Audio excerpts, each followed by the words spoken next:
Dans cette seconde partie du texte, le lecteur voit son vœu se réaliser.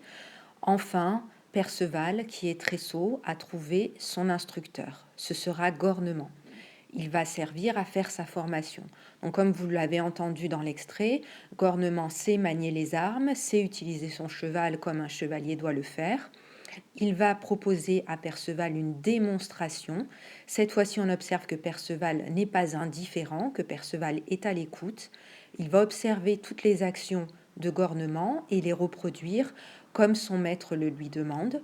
Il va le faire à 3 reprises et le maître se rend compte cette fois-ci qu'il semblerait que Perceval est très doué pour le rôle de chevalier, puisqu'on nous dit que c'est comme s'il avait déjà participé à des guerres et à des tournois.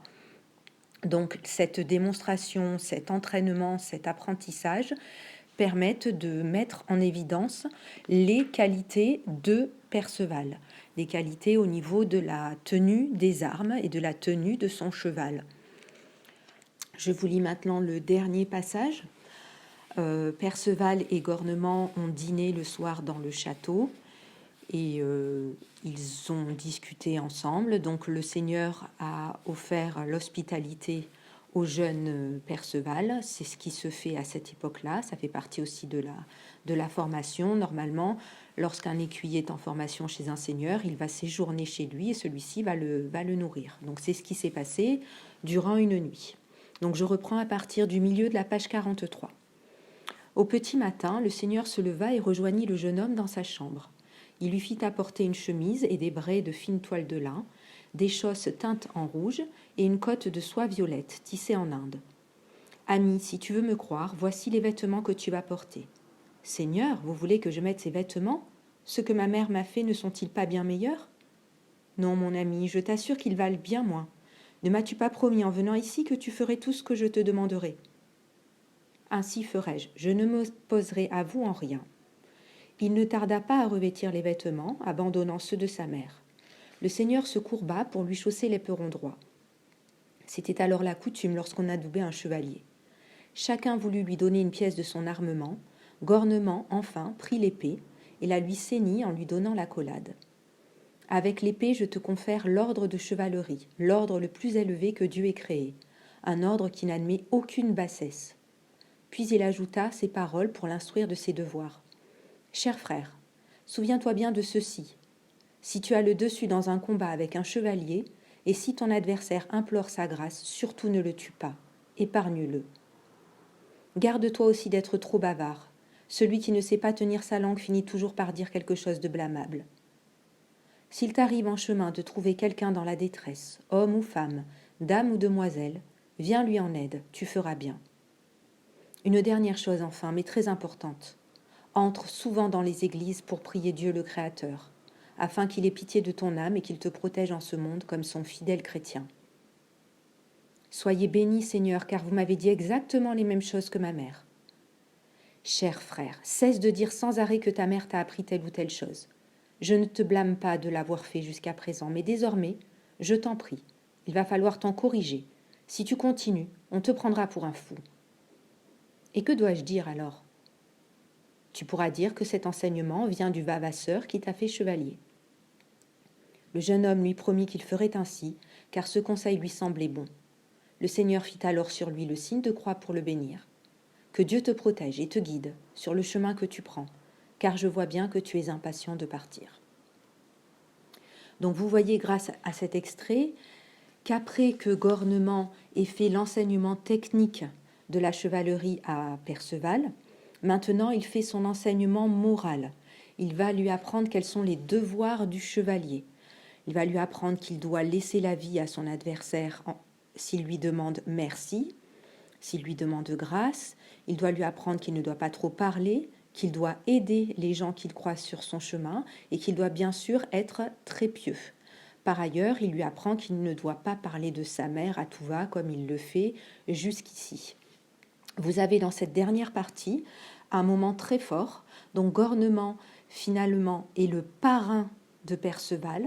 C'est le chevalier qui le forme, mais c'est aussi le chevalier qui va l'adouber.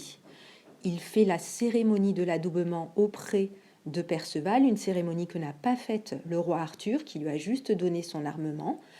Ici, Gornement se charge de cela. Normalement, cet adoubement vient après des années de formation auprès du seigneur, mais ici, comme Gornement a découvert les qualités de Perceval, le lendemain de l'arrivée de ce jeune chevalier chez lui, il l'adoube. Alors la cérémonie, elle aussi, est assez courte. On a une accolade, mais on n'a pas la cérémonie entière comme on peut la trouver dans Yvain, le chevalier au lion, par exemple. Elle est beaucoup plus courte ici. C'est pourquoi, juste après, je vous mets une vidéo très éclairante sur la cérémonie réelle de l'adoubement. Regardez-la bien et prenez plaisir à découvrir ces coutumes qui datent du XIIe siècle. La société médiévale, la cérémonie de l'adoubement. Après avoir été un galopin, puis un page et un écuyer, le grand moment arrive pour le jeune homme qui s'est formé à devenir chevalier. Ce n'est que vers 18-20 ans qu'il le devient par la cérémonie de l'adoubement, qu'il ne faut pas confondre avec la cérémonie de l'hommage, moment où un vassal jure fidélité à un suzerain et reçoit un fief en échange. Au début du Moyen-Âge, cette cérémonie n'existe tout simplement pas. On devient combattant si on en a les capacités, l'envie et que l'on trouve un seigneur pour nous engager. Il peut y avoir une sorte de rituel qui consiste à remettre ses armes aux futurs combattants. C'est peu à peu que des règles pour organiser une véritable cérémonie d'entrée dans la chevalerie se mettent en place. Mais cette cérémonie de l'adoubement est assez tardive, à partir du XIIe siècle environ. Il faut se souvenir qu'au début du Moyen-Âge, les guerriers sont violents et respectent peu de règles. Un grand nombre abusent de leur force et sèment la terreur auprès des populations. Ils sont d'ailleurs responsables d'une bonne part de l'insécurité ambiante. C'est l'Église qui va tenter, pour calmer toute cette violence, de donner un aspect sacré à la chevalerie et d'imposer un comportement correct à ceux qui possèdent la force militaire. L'adoubement va donc permettre de contrôler l'entrée dans la chevalerie et de la fermer aux individus incontrôlables ou sans morale. L'adoubement est une cérémonie étroitement liée à la religion. Alors comment se passe l'adoubement ? À la veille de la cérémonie, le jeune homme purifie son corps par un bain, puis on l'habille d'une tunique blanche, un signe de pureté. Aujourd'hui, on utilise l'expression « nuit blanche » pour dire qu'on ne dort pas de la nuit. Et l'une des origines de cette expression serait cette nuit que le futur chevalier passe à prier vêtu de blanc. Le futur chevalier ne porte pas que du blanc. On va ensuite lui passer une robe rouge pour symboliser son obligation de répandre son sang pour sa religion et son devoir. Puis un justaucorps noir, souvenir de la mort qui l'attend comme tous les hommes.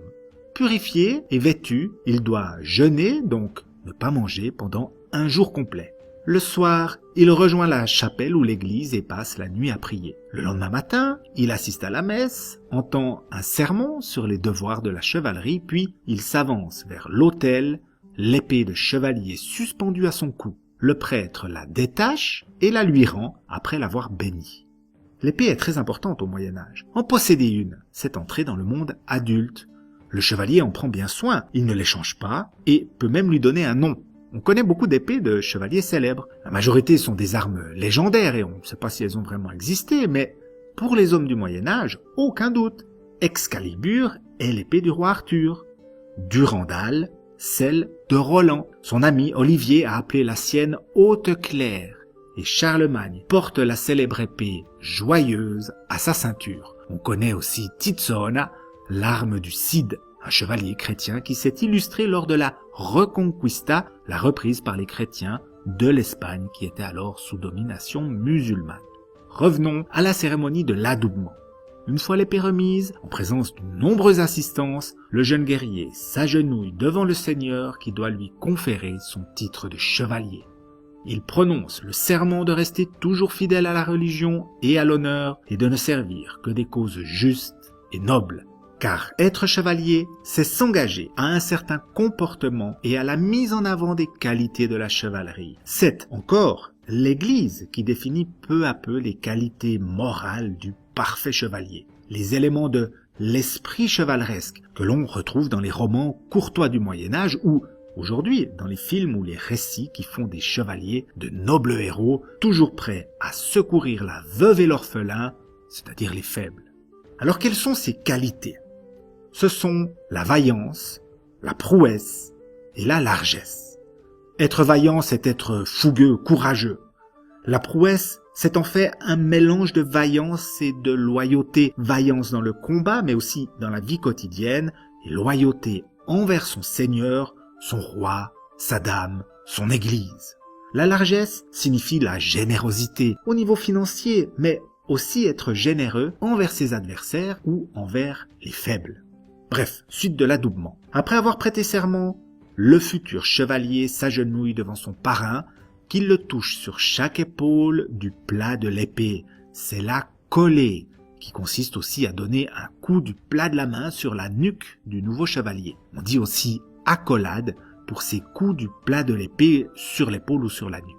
Puis on amène l'équipement du chevalier. Il reçoit l'épée avec le baudrier, c'est la courroie de cuir où est suspendue l'épée, des éperons, le heaume, c'est-à-dire le casque, et l'écu, c'est ainsi qu'on appelle alors le bouclier. Sitôt adoubé, le chevalier monte un destrier, c'est-à-dire un cheval de guerre, et fait admirer son adresse et sa force en s'élançant au galop contre une quintaine, un mannequin habillé en soldat, placé sur un poteau et qu'il faut renverser. Le chevalier aura de nombreuses occasions de prouver ses qualités dans les tournois ou à la guerre, à la croisade ou dans les fêtes, sur les chemins ou auprès des dames dans les châteaux. Au XIIe siècle, les coutumes de la chevalerie sont bien installées. Les chevaliers sont respectés et forment un groupe important de la noblesse médiévale.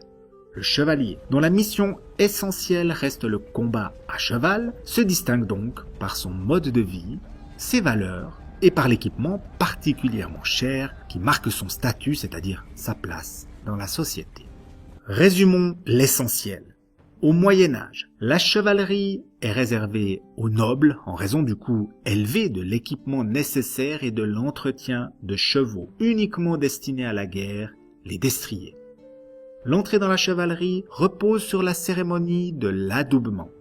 Cette cérémonie prend une dimension religieuse dans son déroulement, mais aussi parce que le chevalier s'engage également à devenir un défenseur de l'Église et de ses valeurs. Le chevalier jure de respecter un code d'honneur qui fait de lui, tant qu'il tient sa parole, un noble respecté.